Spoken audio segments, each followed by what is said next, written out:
Hi everyone,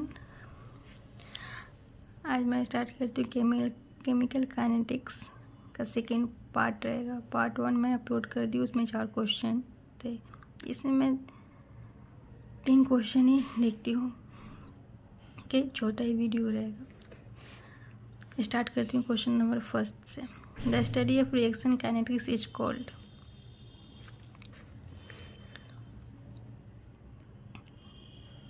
Option given: rate of reaction, mechanism of reaction, factors which affect the rate of reaction, none of the above, more than one of the above। ये chemical kinetics के definition से ये question दिया हुआ है, जो BPSC तैयारी 2.0 में पूछा गया है। तो ये तीनों ऑप्शन होगा, ऑप्शन ए, बी और सी। रेट ऑफ रिएक्शन भी बोलते हैं, मैकेनिज्म ऑफ रिएक्शन भी बोलते हैं, factors which affect the rate of reaction भी बोलते हैं। इसलिए इसका आंसर ऑप्शन नंबर ई हो जाएगा, more than one of the above.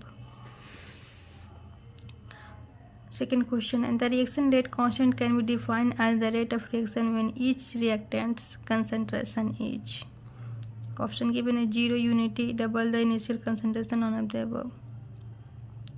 तो इसका आंसर यूनिटी हो जाएगा। मैं इसका आगे डिस्कस कर लेती हूँ।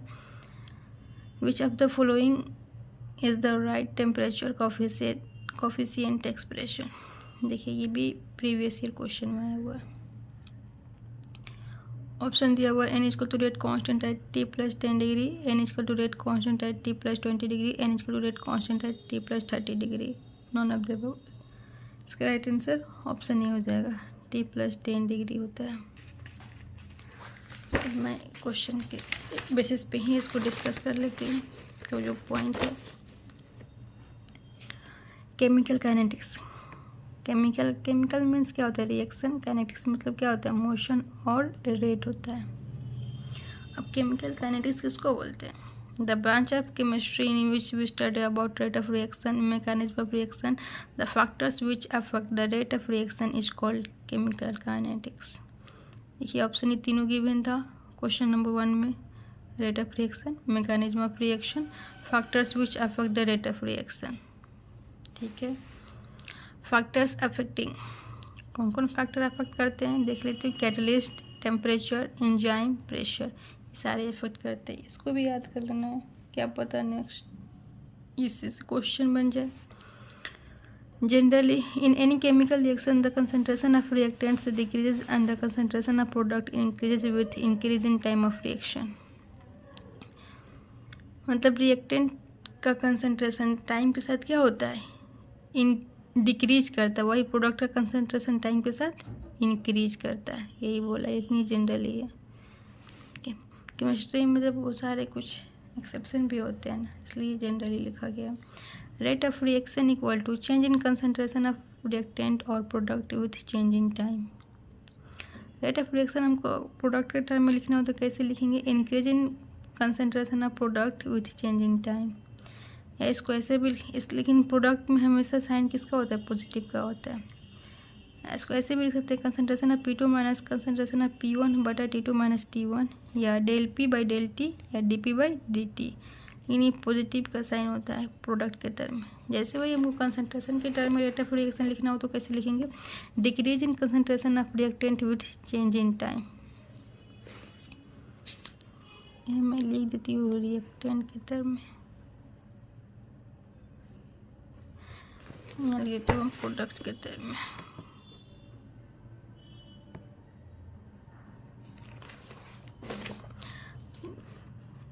रिएक्टेंट के टर्म में क्या होता है, नेगेटिव साइन होता है। इसको याद कर लेना है कि नेगेटिव, ये रिएक्टेंट के टर्म में नेगेटिव लिखना होता है। Decrease in concentration of reactant with change in time, या R2 minus R1, concentration of R2 minus concentration of R1 बटा T2 माइनस T1, या del R by del T या DR बाई DT। ये del का मतलब होता है large difference, ये डी का मतलब होता है स्मॉल डिफरेंस। अब मैं नोट में लिख दी हूँ कि rate of reaction can never be negative, ये ऑलवेज क्या होता है, पॉजिटिव होता है। उसको याद रखना है। नेगेटिव साइन क्या बताता है कि नेगेटिव साइन रिएक्टेंट का कंसंट्रेशन टाइम के साथ क्या हो रहा है, डिक्रीज हो रहा है, वही नेगेटिव साइन बताता है। ठीक है, सेकेंड का एक्सप्लेनेशन है कि जब रिएक्टेंट की कंसंट्रेशन यूनिटी हो तो रेट ऑफ रिएक्शन का वैल्यू क्या होता है, रेट कांस्टेंट के इक्वल होता है। ठीक है, इसे लिखते हैं ना R equal to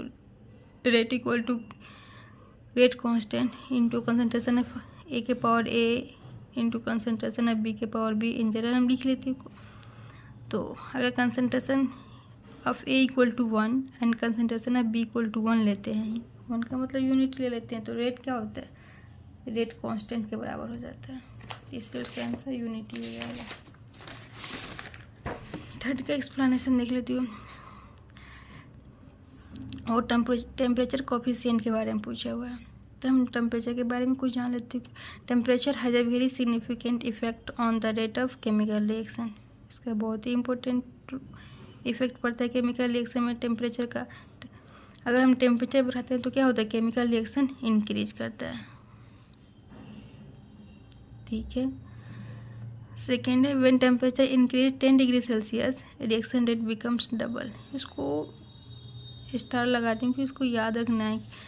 10 degree Celsius से हम टेम्परेचर इंक्रीज करते हैं तो रेट कितना हो जाता है, डबल हो जाता है। ठीक है, टेम्परेचर कोफिशिएंट इसको हम गामा से डिनोट करते हैं। The ratio of the rate constant at the two different temperature 25 degree Celsius and 35 degree Celsius, दोनों के बीच का डिफरेंस कितना है, 10 है। तो ये किसके बीच लाई करता है, जनरली 2 और 3 के बीच में लाई करता है। ठीक है, इसको भी ध्यान में रखना है। इस बार 10 डिग्री सेल्सियस से क्वेश्चन पूछा हुआ, नेक्स्ट टाइम इससे कहीं क्वेश्चन आ जाए। टेम्परेचर कोफिशिएंट गामा जिसे डिनोट करते हैं इक्वल टू क्या होता है, rate constant at 35 degree Celsius upon rate constant at 25 degree Celsius equal to 2 to 3, 2 और 3 के बीच में लाई करता है। या इसको ऐसे भी लिख सकती हूँ, gamma equal to KT + 10/KT। ठीक है, मैं तीनों क्वेश्चन को डिस्कस कर लूँ, बाकी क्वेश्चन बचे मैं नेक्स्ट वीडियो में अपलोड कर दूँगी। न्यूमेरिकल भी है तो उसको भी मैं बता दूँगी। ठीक है, आप लोगों को ये वीडियो अच्छा लगा तो प्लीज़ लाइक एंड सब्सक्राइब ज़रूर करें। Thank you.